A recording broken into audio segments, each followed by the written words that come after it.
Sir, we're coming to you from the newly opened museum and we're surrounded really by history. And would you say, Venu Rajamony, that one of the things that Pranab Mukherjee has tried to bring and make a mark out of his presidency is that he wanted to just open it up. From the word go, he wanted to have, we have a lot of, as usual, agenda, has student audience, he wanted to get people in. And this museum is the latest effort. Absolutely. The President has often spoken about how he comes from a humble background and from the village of Merathi in Birbhum district of West Bengal, he has risen to the highest office of the country. So as soon as he came into Rashtrapati Bhawan, the first thing that he recognized is that despite having lived in the area surrounding the Rashtrapati Bhawan for 4 decades and more, he knew very little about Rashtrapati Bhawan. At the same time, being a person from a very humble background, he felt that this building belongs to the people of India.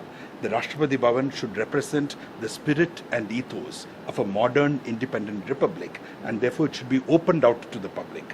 One of the first things that President Mukherjee instructed us to do was to organize regular visits for people to come and see Rashtrapati Bhawan. Every Friday, Saturday, Sunday, now people can go online, book themselves a tour and see the whole building and learn about its history. Every Saturday morning there is a change of guard ceremony which people can just walk in without any booking, without any prior invitations. They can bring their cameras, they can bring their mobile phones.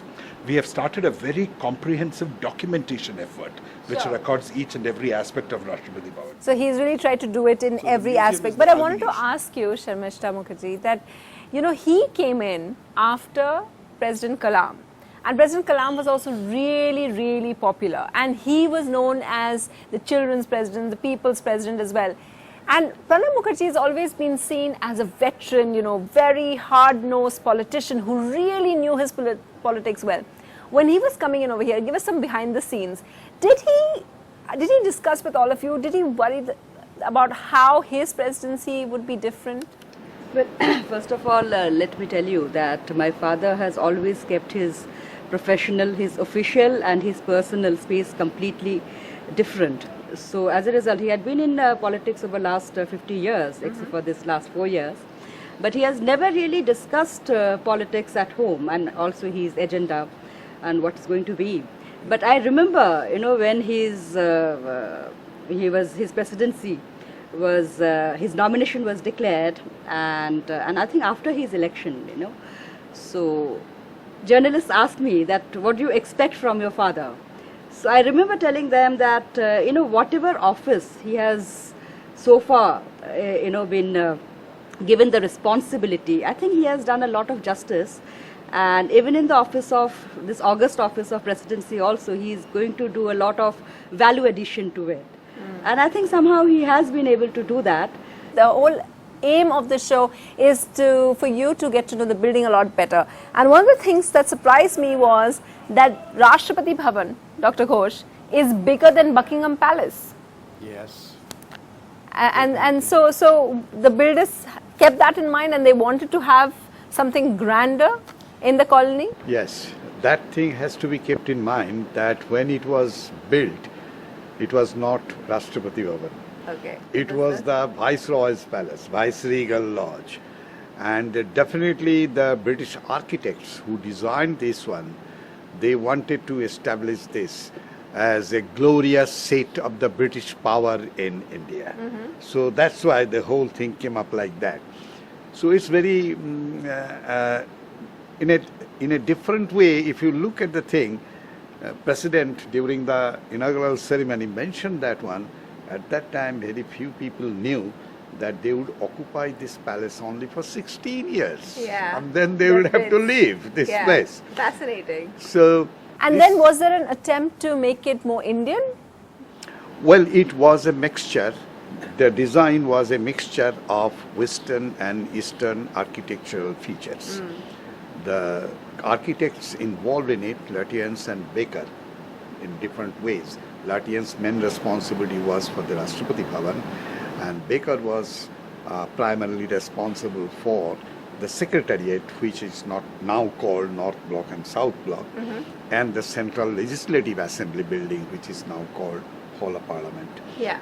So both of them tried to have a good mixture of architectural features of Western and Eastern. Okay. And that is reflected in the Sharmistha, we have to ask you, which lovely room do you have in the 304 rooms at the Rashtrapati Bhavan?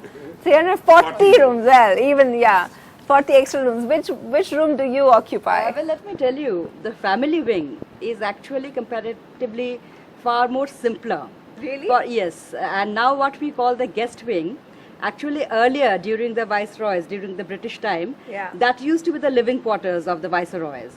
But after independence, it was decided that the presidents would shift earlier onto the north wing, which used to earlier house the staff.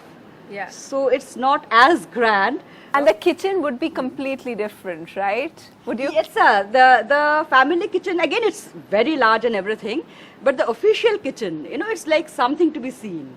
And it's like So what do you mean really family huge. kitchen? Like, is there a separate kitchen for where Pranab Mukherjee has his Bengali food because Yeah, he's yeah, from yeah. Bengal? There is, Right? of We want to course. know that, right? Of course. And there is a separate kitchen for where the state dinners happen. Yeah, absolutely. The family kitchen is just like any family kitchen, except for it's much larger in size, and there are chefs and all.